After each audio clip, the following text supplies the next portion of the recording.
প্রথম কথাটা হলো যে এখন যে অবস্থা চলছে সেই অবস্থাতে বিএনপির ক্ষমতায় আসার সম্ভাবনা 1%। সামনে নির্বাচন হলেই বিএনপি ক্ষমতায় আসবে, কিন্তু নির্বাচন হওয়াটা 99% অনিশ্চিত, আর নির্বাচন হওয়ার সম্ভাবনা 1%। দ্বিতীয়ত, যদি বিএনপি ক্ষমতায় আসে সেক্ষেত্রে 6 মাস থেকে 1 বছর ক্ষমতায় থাকাটা তাদের জন্য 1% সম্ভাবনা, আর 6 মাস থেকে 1 বছরের আগেই ক্ষমতা থেকে পদচ্যুত হওয়ার সম্ভাবনা 99%। এটা আমার কাছে ব্যক্তিগতভাবে মনে হচ্ছে, আল্লাহ মাফ করুক। মানে হয় কি, মানুষের যে চিন্তা এবং চেতনা, বা আমি যে কথাগুলো বলছি সেই কথাগুলো কিভাবে আসে, আমার মস্তিষ্ক থেকে, আমার মন থেকে, আমার চিন্তা চেতনা থেকে, আমার অভিজ্ঞতা থেকে, আমার লেখাপড়া থেকে, আমার দৃষ্টিভঙ্গি থেকে, সব মিলিয়ে যখনই আমি কোনো বিষয়টা চিন্তা করি বা একটা হেডলাইন তৈরি করি, অটোমেটিকলি মানুষের যে গঠন প্রণালী, তার মস্তিষ্ক, তার মন, তার হৃদয়, তার পারিপার্শ্বিক অবস্থা আল্লাহ যেভাবে তৈরি করেছেন, সব মিলিয়ে এই কথাগুলো কালাম, কথার আরবি শব্দ হলো কালাম, আল্লাহই এই কথাগুলো মানুষের মুখ দিয়ে বের করে দেন। কখনো কাউকে দার্শনিক বানান, কখনো কাউকে বুদ্ধিজীবী বানান, কখনো কাউকে বদমাশ বানান। আমার অবস্থান নিয়তে কী রেখেছে আল্লাহ রাব্বুল আলামিন আমি জানি না, কিন্তু আমি বলে যাচ্ছি আমার মতো করে। এবং আজকের দিন পর্যন্ত, আমার এই জীবনে আজকের এই দিন পর্যন্ত মোটামুটি একজন মানুষ এই জীবনে বাংলাদেশের প্রেক্ষাপটে দুটো ডাল ভাত খেয়ে যতটা সম্ভব ভালো থাকা সম্ভব, আল্লাহ আমাকে ঠিক সেই পর্যায়ে রেখেছে। আফসোস করার মতো, রিগ্রেট করার মতো, অসন্তুষ্টি প্রকাশ করার মতো আমার জীবনে একটা সিঙ্গেল ঘটনা নেই। তো সেই দিক থেকে আপনারা যারা সমালোচনা করবেন, আপনারা যারা দ্বিমত পোষণ করবেন, অবশ্যই আপনাদের স্বাধীনতা আছে, কিন্তু প্লিজ বি কাইন্ড। আপনারা বোঝার চেষ্টা করুন যে আমি সারা জীবন যে পড়াশোনা করেছি, বিশ্ববিদ্যালয় থেকে শুরু করে দেশে, দেশের বাইরে যেখানে পড়াশোনা করেছি, ক্লাসের শিক্ষক থেকে আমার যারা শিক্ষার্থী বা সহপাঠী, বন্ধু এবং বান্ধবী ছিলেন, যদি ক্লাসে 1, 2, 3 জন ভালো ছাত্র, সেই একেবারে প্রথম থেকে শেষ পর্যন্ত তারা মনে করতেন কাউকে, তাদের মধ্যে আমি অবশ্যই সবসময় ছিলাম। এরপরে কর্মজীবনের সফলতা যদি চিন্তা করেন, আমার যে বয়স, আমার যে বন্ধুবান্ধব, আমার এই জেনারেশনে কাউকে আপনি খুঁজে পাবেন না বাংলাদেশে যারা বলবে যে আমরা গোলাম মাওলা রনির চাইতে অর্থনৈতিকভাবে, সামাজিকভাবে, রাজনৈতিকভাবে, তারপরে লেখালেখিতে, ইভেন এই যে এখন টকশো করছি, টকশোতে, এই যে এখন ইউটিউব করছি, ইউটিউবিংয়ে আমরা তার চেয়ে এগিয়ে আছি, বা তিনি যে সমস্ত কথাবার্তা বলেন, ইট ইস অটলেস, ভ্যালুলেস, আপনি পাবেন না। তো কাজেই যেখানে এই একটা সামাজিক অবস্থান থেকে একজন মানুষ এভাবে কথাবার্তা বলে, এটা মনোযোগ সহকারে শুনুন, এরপর আপনি লিখে রাখুন। ঘটতেও পারে, নাও ঘটতে পারে, কিন্তু এটাকে ইগনোর করবেন না। ইগনোর করতে গেলে আপনার জীবনের একবার যদি আপনি যে কোনো একটা বিষয় ইগনোর করেন, তাহলে দেখা গেল আপনার জীবনের অনেক গুরুত্বপূর্ণ বিষয় আপনার সামনে আসবে। ওই অভ্যাসের কারণে আপনি ইগনোর করতে শিখে যাবেন। শেখ হাসিনাকে উদ্দেশ্য করে সে 2012 সন থেকে ক্রমাগতভাবে আমি যে কথাগুলো বলেছি, বিশ্বাস করেন প্রতিটি ঘটনা তার জীবনে ঘটেছে। যে সকল আওয়ামী লীগের নেতাদের সম্পর্কে যে সকল কথাবার্তা বলেছি, সব ঘটনাগুলো ঘটেছে। আবার গত 1 বছর ধরে বিএনপির সম্পর্কে যে সকল কথাবার্তা বলেছি, সব ঘটনাগুলো ঘটে গেছে ইতিমধ্যে, এবং বাকিগুলো আরও ঘটবে। একে একে বলি। বিএনপি ক্ষমতা আসছে না। কেন আসছে না? এর কারণ হলো, যে কারণে বিএনপি ক্ষমতা থেকে চ্যুত হয়েছিল, ঠিক সেই ঘটনাগুলোই আবার তাদের সঙ্গে ঘটছে। দুর্নীতিবাজরা তাদের উপর প্রশ্রয় পাচ্ছে, এবং 2001 থেকে 2006 পর্যন্ত যে সকল দুর্নীতিবাজ, যে সকল মন্দ লোকরা তাদের সঙ্গে ছিল, এবং তাদের মধ্যে যারা জীবিত আছেন, তারা অতীতের যে কোনো সময়ের চাইতে আরও ম্যাটিকুলাসলি, আরও শক্তি নিয়ে, আরও কৌশল নিয়ে অপকর্ম করে যাচ্ছে। আর এখানে সমস্যা হলো, 2001 থেকে 2006 বিএনপি যখন ক্ষমতায় ছিল, তখন তার দুর্নীতিবাজদের উপর তার যে নিয়ন্ত্রণ ছিল, তার লক্ষভাগের 1 ভাগ নিয়ন্ত্রণ এখন তাদের নেই। এটা হলো তাদের ক্ষমতায় না আসার প্রথম কারণ। দ্বিতীয় কারণ হলো, বিএনপির বিপদের সময় যে সকল নেতাকর্মী তাদের সঙ্গে ছিলেন, এই সময়টিতে এসে একটি লোকও ফ্রন্ট লাইনে নেই। এবং ফ্রন্ট লাইনে যাদেরকে আনা হয়েছে, শিক্ষা, দীক্ষা, যোগ্যতা, কন্ট্রিবিউশন, দলের প্রতি যে তাদের ভূমিকা, সেই দিক থেকে যারা বিএনপির দুঃসময় ছিলেন তাদের তুলনায় এখন যারা সুসময়ে মধুমক্ষিকা রূপে সামনে চলে এসেছেন তাদের তুলনায় চলে না। দ্বিতীয়ত, বিএনপির খুব দুঃসময়গুলোতেও যাদের বিরুদ্ধে কোনো বদনাম হয়নি, যেমন ধরুন মির্জা ফখরুল সাহেব, কিংবা গয়েশ্বর বাবু, কিংবা ধরুন সেই যাকে বলা ডক্টর মঈন খান, আপনি দেখুন তো যে 2006 থেকে এ পর্যন্ত তাদের বিরুদ্ধে কটা বদনাম হয়েছে। এক। দুই নম্বর হলো যে এই গত 14 মাসে এই তিনজন লোক, আমি বললাম এই তিনজন লোক কয় জায়গায় গিয়েছেন, কয়জনকে টেলিফোন করেছেন এবং কয় টাকা ঘুষ নিয়েছেন, এবং এদের সঙ্গে কেন এস আলমের বা এদের সঙ্গে কেন এই সামিট গ্রুপ, এদের সঙ্গে কেন বসুন্ধরা গ্রুপের খাতির হয় না, বদনাম হয় না, বলেন। এই তিনজন লোক সম্পর্কে আমি বললাম। আবার সালাউদ্দিন সাহেব এখন একেবারে ফ্রন্ট লাইনে আছেন, তার যোগ্যতা নিয়ে, তার স্মার্টনেস নিয়ে, তার শিক্ষার দিক নিয়ে আমার কোনো প্রশ্ন নেই।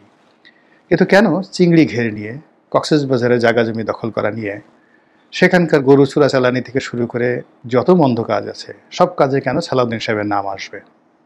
ওখানে তো আর একজন বিএনপি নেতা আছেন, খুব নামকরা, কাজল সাহেব। তার বাবাও ধনী ব্যক্তি ছিলেন, আমার সঙ্গে সংসদ সদস্য ছিলেন। কই কাজলের নাম তো আসছে না। তো যেখানে কাজলের নাম আসছে না সেখানে সালাউদ্দিন সাহেবের নাম তো একেবারে আসা উচিত না, বিকজ কাজল তো কক্সবাজারের একদম প্রপারের সান অফ দ্য সয়েল। আর সালাউদ্দিন সাহেব মূলধারা রাজনীতি থেকে বহুদিন, তার একমাত্র যোগ্যতা হলো যে তিনি বেগম জিয়ার এপিএস ছিলেন, সাবেক মন্ত্রী ছিলেন, আর জনাব তারেক রহমান সাহেবের খুবই বিশ্বাসভাজন। এর বাড়িতে তার কোনো যোগ্যতা নেই।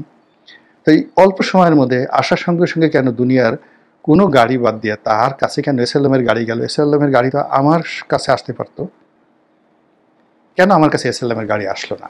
আমি তো এই বাংলাদেশে কানেকশন বলেন, ব্যক্তিগত পরিচিতি বলেন, এখন যারা বিএনপি যে সমস্ত লোক ফ্রন্ট লাইনে আছে, মানে আমরা যদি এক টেবিলে বসি, লোকজন তো তাদের দিকে না তাকিয়ে আমার দিকে তাকায়, তাদের কাছে জিজ্ঞাসা না করে আমার কাছে জিজ্ঞাসা করে।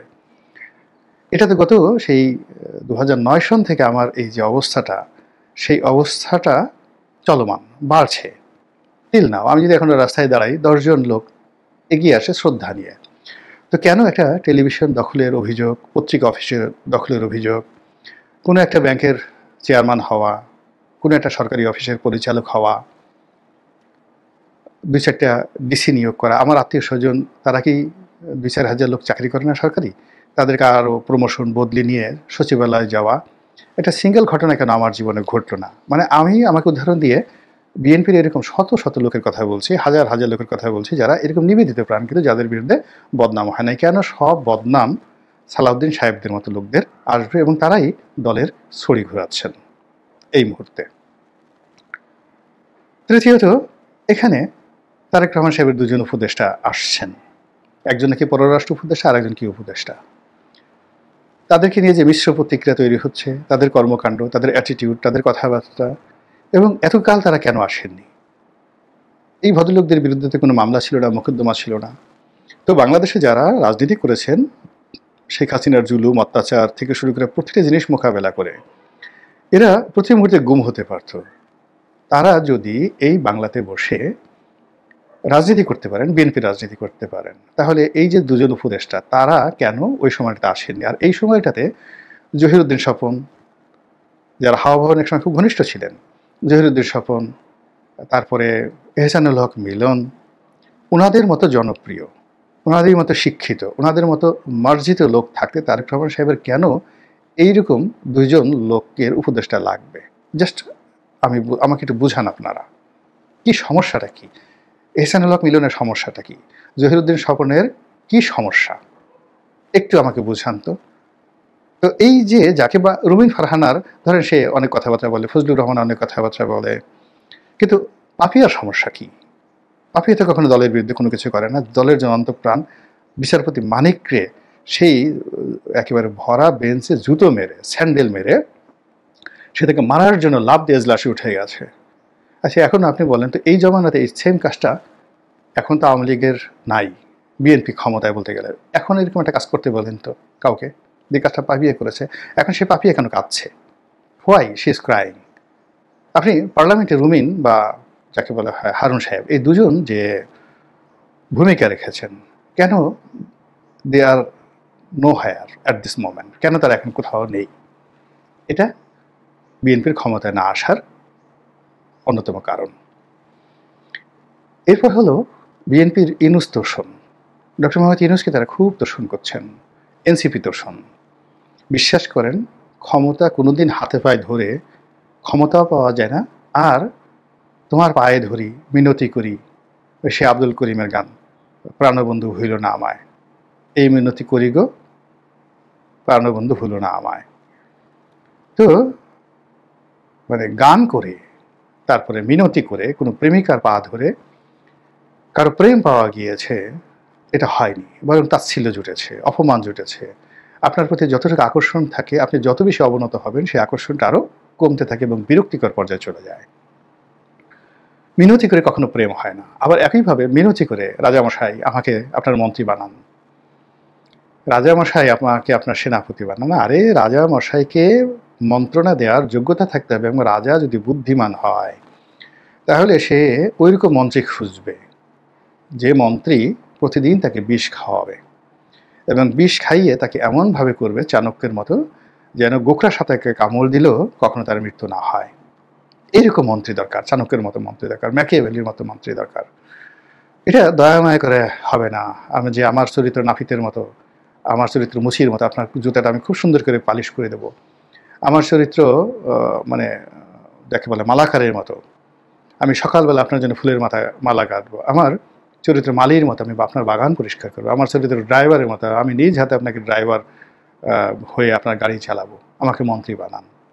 যে রাজা এরকম লক্ষ্য যে মন্ত্রী হওয়ার জন্য, সে রাজার মৃত্যু ছাড়া আর অনিবার্য মানে অপমৃত্যু ছাড়া তার আর কোনো বিকল্প পথ নেই। তাহলে এই যে অতি তোষণ, তারা ক্ষমতায় যাওয়ার জন্য এবং ইউনূস সাহেবকে রাজি খুশি করার জন্য যেভাবে অবনত হচ্ছেন, ইংরেজিতে যেটিকে বলা হয় ডেন্ট অ্যান্ড বেন্ট, মানে একেবারে ঠোসকা পড়ে গেছে, তারপরে শেষে বাঁকা হয়ে গেছে, ঠিক সেই ডেন্ট অ্যান্ড বেন্ট এই জিনিসটি এখন বিএনপি হচ্ছে, যার ফলাফল অবশ্যই অবশ্যই নেতিবাচক হবে।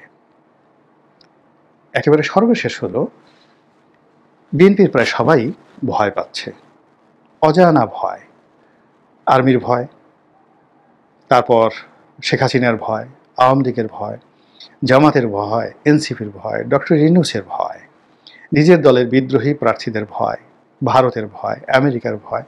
মানে আপনি যদি তাদের আত্মবিশ্বাসকে আনেন যে বিএনপির এই মুহূর্তে আত্মবিশ্বাসের যে সেক্টরগুলো রয়েছে, কটা সেক্টর তাদের আছে, একটা জায়গাতে আপনি তাদের আত্মবিশ্বাস দেখতে পাবেন না যে গত 14 মাসে 14 দিন অন অ্যাভারেজে তারা একটা কথা বলে একটা বিশ্বাস স্থাপন করে তারা সেটার উপরে স্থির ছিল এবং স্লো অ্যান্ড স্টেডি গতিতে তারা সেখানে এগিয়ে গিয়েছে। একটা সিঙ্গেল জিনিস পাবেন না।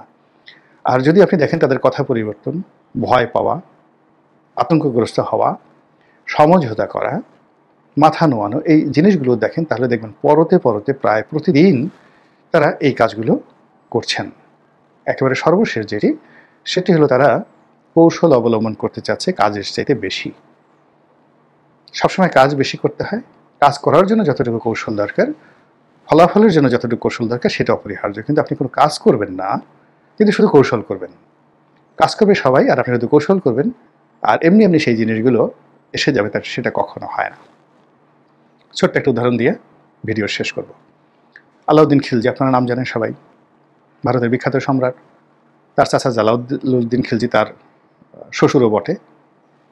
তো আলাউদ্দিন খিলজি যুদ্ধ করে বেড়ায়, আর জালালউদ্দিন খিলজি আলাউদ্দিনের উপর নির্ভর করে সেই পায়ের উপর পা তুলে বিলাসিতা করে। আলাউদ্দিন খিলজি একের পর এক জয় করে এবং সে লুণ্ঠন করে অর্থ সম্পদ এনে পুরো মানে দিল্লির যে জালালউদ্দিন খিলজির যে মসনদ, সেটাকে একদম ভরপুর করে দেয়। এবং সর্বশেষ সে দেবগিরি জয় করে এবং সীমাহীন ধনসম্পদ অধিকার করে। তখন জালালউদ্দিন খিলজির যারা সন্তান, তার স্ত্রী, তারা সবাই তাকে বারবার বলছিল যে দেখো, এ কিন্তু বাড়াবাড়ি করছে, তো একে বন্ধ করো আর এর থেকে দূরে থাকো, আর এরপর তোমার নির্ভরতা কমাও। কেননা সে 10 টাকা চুরি করছে, তোমাকে 2 টাকা দিচ্ছে, 8 টাকা সে মেরে দিচ্ছে, এই 8 টাকা তোমার বিরুদ্ধে ব্যবহার করার জন্য। তো তিনি উত্তর দিয়েছিলেন যে দেখো যুদ্ধের ময়দানে আলাউদ্দিন তলোয়ার চালায়, আর তার তলোয়ার দ্বারা যেটা অর্জিত হয় আমি এখানে বসে বসে মুখ চালাচ্ছি, কথা বলছি আর এর মুখ দিয়ে খাবার খাচ্ছি। তো কাজেই আলাউদ্দিন সম্পর্কে কোনো কথাবার্তা বলবা না। ইতিহাস সাক্ষী, তিনি এই কথা যখন বললেন উইদিন 6 মান্থ সেই আলাউদ্দিনের হাতেই তার মৃত্যু হয়েছিল। এই হলো বাস্তবতা। তো কাজেই গুলিস্তানে চাঁদা উঠবে, টেকনাফে চাঁদা উঠবে, উখিয়াতে চাঁদা উঠবে, চকরিয়াতে চাঁদা উঠবে, চট্টগ্রামে চাঁদা উঠবে, কারওয়ান বাজারে চাঁদা উঠবে। আর যে সকল চাঁদাবাজ এ সকল চাঁদা তুলবে, তুলে আপনাকে দিবে, আমাকে দিবে, আর আমরা বসে বসে খাবো আর তাদের উপর আধিপত্য বিস্তার করবো, এটা কোনোদিন হয় না। এই চাঁদাবাজরাই আপনাকে আমাকে একদিন খেয়ে দেবে। আল্লাহ আপনাদের সবাইকে আমাকে সহ হেদায়েত দান করুন। আসসালামু আলাইকুম ওয়া রাহমাতুল্লাহি ওয়া বারাকাতুহু।